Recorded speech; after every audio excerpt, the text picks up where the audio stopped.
Hello everyone, three স্টোরির আরও একটা নতুন এপিসোডে আপনাদের প্রত্যেককে স্বাগত। আজকে থাকছে পুরুলিয়ার গল্প। দোলের আগের দিন আমরা বন্ধুবান্ধবরা মিলে গিয়েছিলাম পুরুলিয়া। তাই এবারে পুরুলিয়াতে কীরকম কী থাকলাম, কীরকম দোল কাটালাম তার পুরো গল্প কিন্তু থাকবে আপনাদের জন্য। তাই অনুরোধ রইল যে ভিডিওগুলো একটুও স্কিপ না করে পুরোটা দেখবেন। আজকের গল্প শুরু করা যাক। আজকে থাকছে পুরুলিয়া যাওয়ার জার্নির গল্প। আমরা চেনা পুরুলিয়ার বাইরে একটা অফবিট পুরুলিয়ার যাযাহাতু গ্রামে থাকব। তাই গুগল ম্যাপে আমাদের 3টে রাস্তা দেখাচ্ছিল। যে রাস্তাটা সব থেকে কম সময় লাগার কথা সেই রাস্তাটাই কিন্তু টোল সবচেয়ে বেশি দেখাচ্ছিল। তো আমরা কোন রাস্তা ফাইনালি নিয়ে পৌঁছাবো আমাদের ওই যাযাহাতু অর্থাৎ পুরুলিয়ার ঝালদা সেক্টর 1-এ, সেটা দেখতে হলে কিন্তু এই পুরো ভিডিওটা আপনাদের দেখতে হবে। আর কথা বলতে বলতেই আমার আপনার প্রত্যেকের পরিচিত সেই রূপনারায়ণ নদের ওপরে কোলাঘাটের ব্রিজে আমরা পৌঁছে গেছি।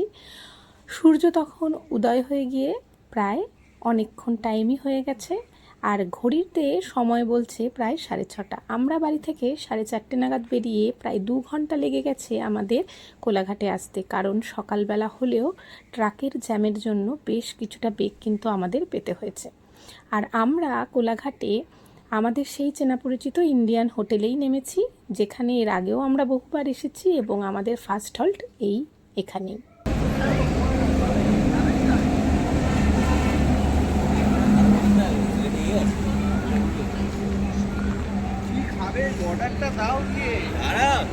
এই যে দুটো গাড়ি, এই দুটো গাড়ি আপনাদের মধ্যে অনেকেরই চেনা। যারা আমার ব্লগ ফলো করে থাকেন তারা জানেন যে একটা গাড়ি আমার, আর আরেকটা গাড়ি আমার ফ্ল্যাটের নিচে যে দাদা থাকে যারও গাড়ি সেম আমার মতোই, সেই গাড়ি নিয়ে। আর আরেকটা দূরে দাঁড়িয়ে আছে ওয়াগনার। এই 3টে গাড়ি নিয়ে কিন্তু আমরা চলেছি আজ পুরুলিয়া। আর এই যে ব্লগে এখন দেখা যাচ্ছে যে দাদাকে, এই দাদাকে আপনারা দেখে থাকবেন প্রয়াগরাজের ভিডিওতে, কারণ উনি আমার বাবার গাড়িটি ড্রাইভ করে প্রয়াগরাজে বাবা মাকে নিয়ে গিয়েছিলেন। তো এই 3টে গাড়ি করে আমরা 4টে ফ্যামিলি চলেছি আজ পুরুলিয়া। এই ইন্ডিয়ান হোটেল থেকে সকালের ব্রেকফাস্ট সেরে নিয়ে আমাদের পরের গন্তব্য কিন্তু খড়গপুর। আসলে আমরা যে 3টে রাস্তায় পুরুলিয়া হয়ে পুরুলিয়ার ঝালদা সেক্টর যাওয়া যায়, সেই রাস্তার মধ্যে খড়গপুরের রাস্তাটার কন্ডিশন সব থেকে ভালো এবং সেই জন্য আমরা খড়গপুর হয়ে যাওয়ার ডিসিশন নিয়েছিলাম। এছাড়াও কম সময়ে বলতে জয়পুর ফরেস্টের মধ্য দিয়ে আরামবাগ হয়ে বাঁকুড়া বিষ্ণুপুর হয়েও যাওয়া যায়, যেই রাস্তাটা এর আগের বার আমরা ফলো করেছিলাম, কিন্তু রাস্তাটায় অনেক জায়গাতেই কাজ চলার কারণে রাস্তাটার অবস্থা বেশ খারাপ। সেই জন্য আমরা কিন্তু এবার এই খড়গপুর ডিভিশন হয়েই চলেছি পুরুলিয়ার উদ্দেশ্যে।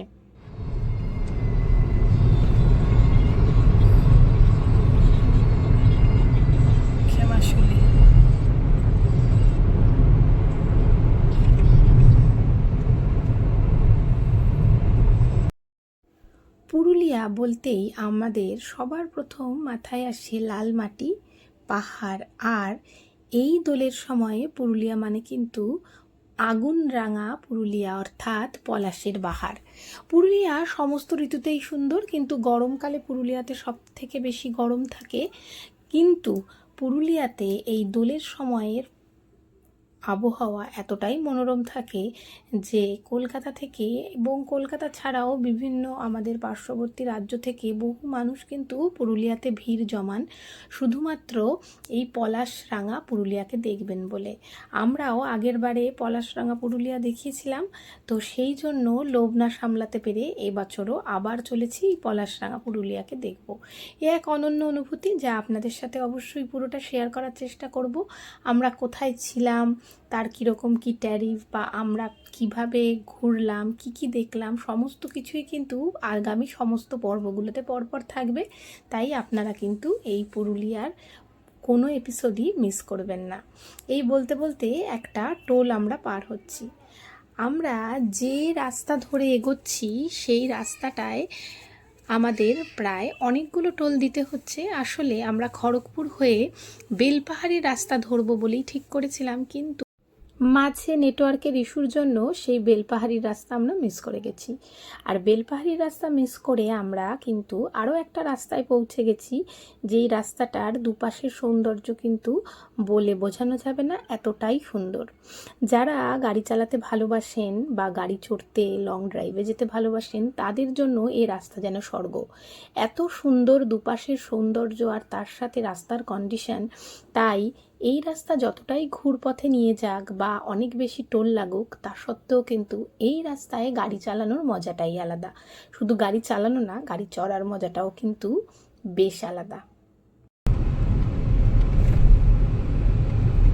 ভাগ্যিস গোপ্রো এনেছি, গোপ্রোতে আরো সুন্দর তোলে এইগুলো, তাই না? 4K তো আরো সুন্দর ক্লিয়ারিটি করে, একদম পুরো দূর থেকে তোলে তো। এরপরে যাত্রাপথের সেকেন্ড হল্ট আমরা দিয়েছিলাম ঘাটশিলায়, ঘাটশিলার ম্যাজিস্ট্রেট অফিসের ঠিক পাশে বাবা ধাবাতে। এখান থেকে গুগল বলছিল পুরুলিয়ার দূরত্ব 124 কিলোমিটার, সময় প্রায় 3.5 ঘন্টা। তাই এখানে নেমে একটু চা পানের বিরতি নেওয়া হলো। আর আমাদের সাথে থাকা প্রচুর ফল সহযোগে আমরা কিন্তু বেশ কিছুটা সময় এখানে কাটিয়ে আবার আমাদের পুরুলিয়ার উদ্দেশ্যে যাত্রা শুরু করব, এরকমই ঠিক করা হলো। এই ঘাটশিলা থেকে পুরুলিয়া যাওয়ার পথে পড়বে খুব সুন্দর একটি ট্রাইবাল ভিলেজ, যেটার নাম দুয়ারসিনি। এই দুয়ারসিনির সৌন্দর্য কিন্তু খুব সুন্দর, যা আমার এই ভিডিওতেও আপনাদের জন্য একটু তোলা রয়েছে। দেখতে থাকুন এই পুরো ভিডিও, তাহলে দুয়ারসিনির সৌন্দর্য কিন্তু আপনারাও উপভোগ করতে পারবেন। কুয়াশা কুয়াশা আছে, পরিষ্কার আসছে না, আমরা প্রয়াগরাজের সময় এরকম রাস্তা পার পেয়েছিলাম না? বল কেন? ওই দেখো, বল কেন? ওই দেখো, ওই দিকে চলে আছে। হ্যাঁ, মানে এইদিকে বাঁ দিকে একটা বাঁ দিকে হচ্ছে বল কেন? বলে চুচালো মতো আছে। বাবা এগুলো খাস না, গ্যাস হয়ে যাবে।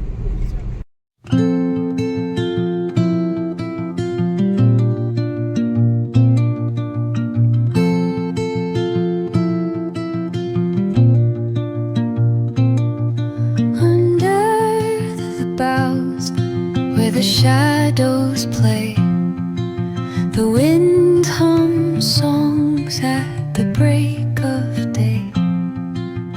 Whispering pines, secrets untold, carrying tales only the forest holds.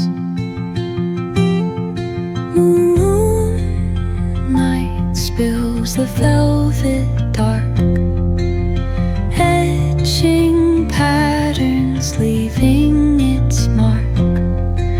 The roots stretch deep, the earth's gentle sigh, a lullaby sung to the open sky. Oh, whispering pines, sing me your tune, caught in the rhythm of the stars and the moon. Teach me the language of rustling leaves, stories that linger on the breath of the breeze.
দুয়ারসেনির রাস্তা cross করে পুরুলিয়ার মাঠাবুরু, পাখি পাহাড় এই সমস্ত কিছু ঘুরে বাঘমুন্ডি হয়ে কিন্তু আমরা আমাদের ঝালদা সেক্টর 1-এ প্রবেশ করেছিলাম।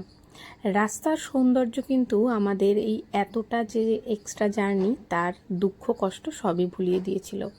আর সব থেকে ভালো সুন্দর যে জিনিসটা সেটা আপনারা ভিডিওতে দেখতেই পাচ্ছেন, আগুনরাঙা পুরুলিয়া, যার টানেই কিন্তু আমাদের এখানে ছুটে আসা। কেমন লাগলো আপনাদের এই জার্নির ভিডিও অবশ্যই কমেন্ট করে জানাবেন। আর হ্যাঁ, ভিডিওটা যদি ভালো লাগে তাহলে একটা লাইক করবেন আর শেয়ার করতে পারেন আপনার বন্ধু বান্ধব আত্মীয় স্বজনের সাথে, যাতে পুরুলিয়া আসার একটা ট্যুর গাইড তাদেরও পেতে সুবিধা হয়। ভালো থাকবেন সবাই। খুব শিগগিরই পুরুলিয়ার সেকেন্ড পার্ট নিয়ে আপনাদের কাছে হাজির হব। এই জুতো পর, জুতো পর। এই সব রেডি হও